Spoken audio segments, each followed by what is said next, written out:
Bem-vindo a Conversas Cristãs.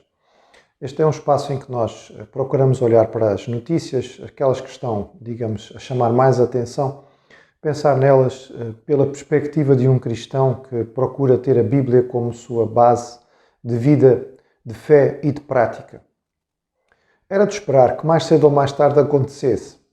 Depois de semanas, nós podemos dizer mesmo meses, em que a pandemia de coronavírus era a notícia número 1 todos os dias, nas capas de jornais, na abertura dos telejornais, etc., era de esperar que mais cedo ou mais tarde uma notícia fosse diferente, alguma coisa viesse suplantar. Em parte pelo cansaço que as pessoas têm de estar sempre a ouvir notícias a respeito da pandemia e da virose, por outro lado, porque haveria de acontecer alguma coisa que realmente chamasse muito a atenção do público e que ultrapassasse a questão da virose à medida que ela fosse perdendo a sua força e o seu impacto. E finalmente aconteceu. Aqui em Portugal, esta semana que se passou e estes últimos dias têm sido muito marcados por uma manchete diferente. E infelizmente nós podemos dizer que está longe de ser alguma coisa que possa nos trazer qualquer alegria. Esta manchete que quebrou o domínio da pandemia foi uma notícia terrível contando a respeito de uma situação de uma criança de 9 anos, uma menina que foi maltratada, espancada, nós poderíamos talvez até usar a mesma expressão, torturada, por aqueles que deveriam estar tendo cuidado dela, pelo seu próprio pai, deixada a agonizar até finalmente falecer. Depois houve tentativa de ocultamento do cadáver. A notícia é dramática nos seus contornos. Confesso que não tenho grande informação a respeito dos pormenores porque não me interessei, porque não desejei procurar saber, porque há muita informação a correr neste momento. E é muito triste ouvirmos que seja esta a informação a suplantar aquilo que se falava anteriormente. Praticamente no mesmo dia em que esta notícia era impacto aqui em Portugal, na Turquia também foi impacto algo semelhante. Um jogador de futebol confessou, veio a público confessar que ele tinha matado o seu filho de 5 anos, que estava internado num hospital a sofrer com o Covid-19. A criança estava em dificuldade respiratória e o pai simplesmente colocou um travesseiro sobre a sua cabeça e apertou até sufocar a criança, provocando o seu falecimento. Quando arguido, este indivíduo apenas disse que na verdade não amava o seu filho e essa foi a única justificativa que ele apresentou. É dramático nós termos estas notícias como manchete. A primeira coisa que nós precisamos pensar ou perguntar do ponto de vista cristão e do ponto de vista do espectador comum que está a ver tudo isto é se este é o tipo de notícias que realmente merece fazer as manchetes.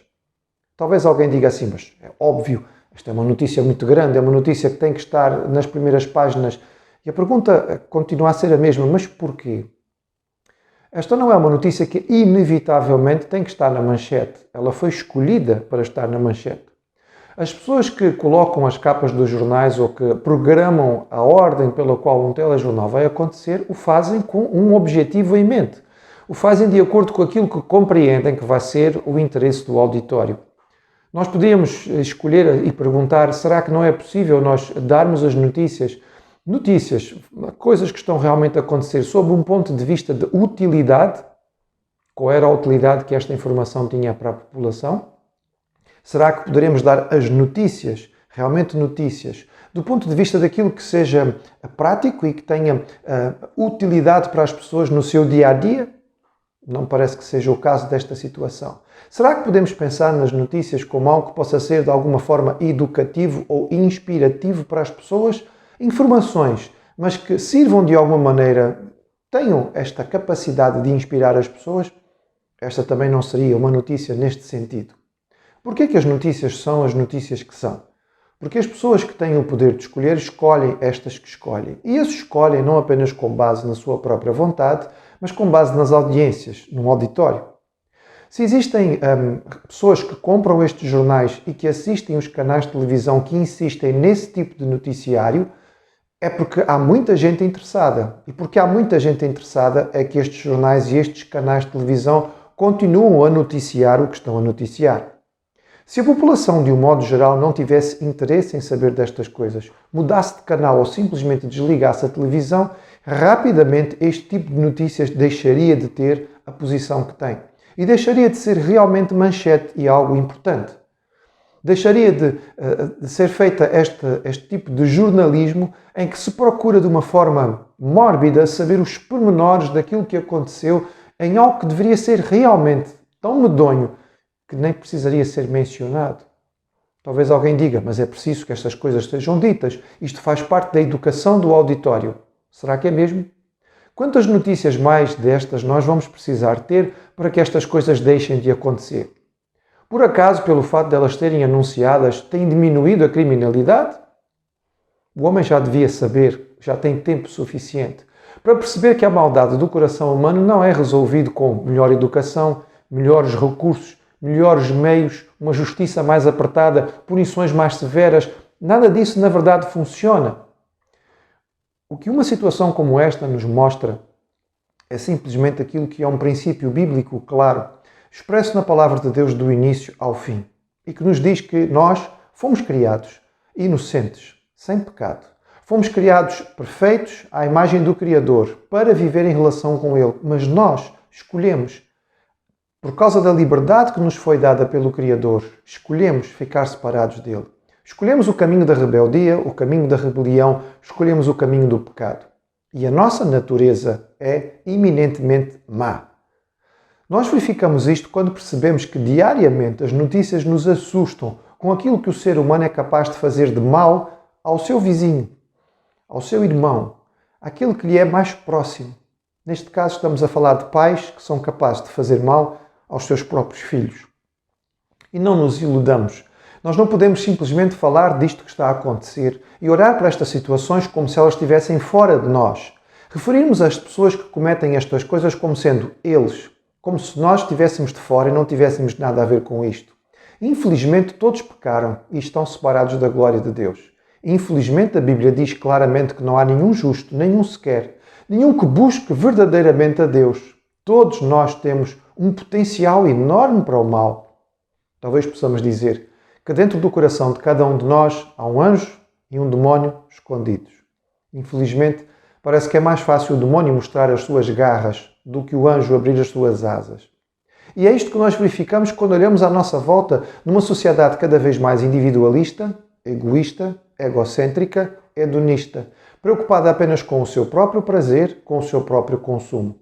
Mesmo no meio de uma situação de pandemia, como estamos a viver, as pessoas continuam centradas em si mesmo, choramingando porque querem voltar à vida normal, ou seja, querem voltar a desfrutar dos seus próprios prazeres, a poderem voltar aos seus padrões de consumo. Enquanto isto, aumentou o consumo diário de substâncias estupefacientes, de álcool, de consumo de pessoas em jogos online. Tudo isto porque o ser humano tem dificuldade em viver consigo mesmo. A Bíblia nos diz que a única solução para isto não está no próprio homem, ela nos é oferecida por aquele que nós ofendemos, o Deus Criador. Ele nos deu um caminho, o único caminho, daquilo que é a nossa maldade poder ser punida, resolvida, perdoada e então estabelecida a nossa comunhão com Ele, vivermos a vida que nós podemos viver. Conseguir ter então capacidade nele para suprimir o demónio que existe em nós e permitir que seja o anjo a abrir as asas e fazer o bem. Isso só é possível através daquilo que Jesus fez por nós. Ele, ao morrer na cruz, estava a levar os nossos pecados, sim, os nossos pecados, estes também, de pais que são capazes de fazer mal aos próprios filhos, mas os nossos pensamentos, as nossas palavras, as nossas intenções, os nossos atos, as nossas atitudes, que nós sabemos que nos afastam do bem e que fazem a diferença nas nossas vidas. Estas coisas foram carregadas por Jesus na cruz. Ele morreu por causa delas, porque elas mereciam ser punidas. Quando nós entendemos isto e arrependidos, nos voltamos para Deus, pedindo a Ele que nos perdoe e confiando, entregando as nossas vidas nas mãos daquele que morreu para que nós pudéssemos viver, então podemos iniciar uma vida nova.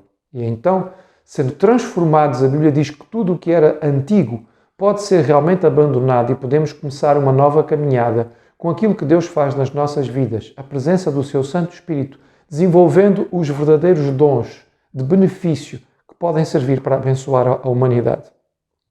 É pena que nós tenhamos este tipo de manchetes. Seria bom que nós pudéssemos chegar ao ponto em que as notícias de abertura dos nossos jornais são de grandes benefícios, grandes atos de bondade, não feitos para publicidade, mas descobertos por pessoas que de coração estão a fazer o melhor para os que estão à sua volta. Talvez nós não chegamos lá. Talvez a nossa sociedade não esteja preparada para isto. Isso não significa que nós individualmente não podemos buscá-lo. Buscar a paz com Deus, a transformação do nosso coração e da nossa mente e vivermos realmente como Deus quer, cumprindo o mandamento principal de amá-lo em primeiro lugar e ao próximo como a nós mesmos.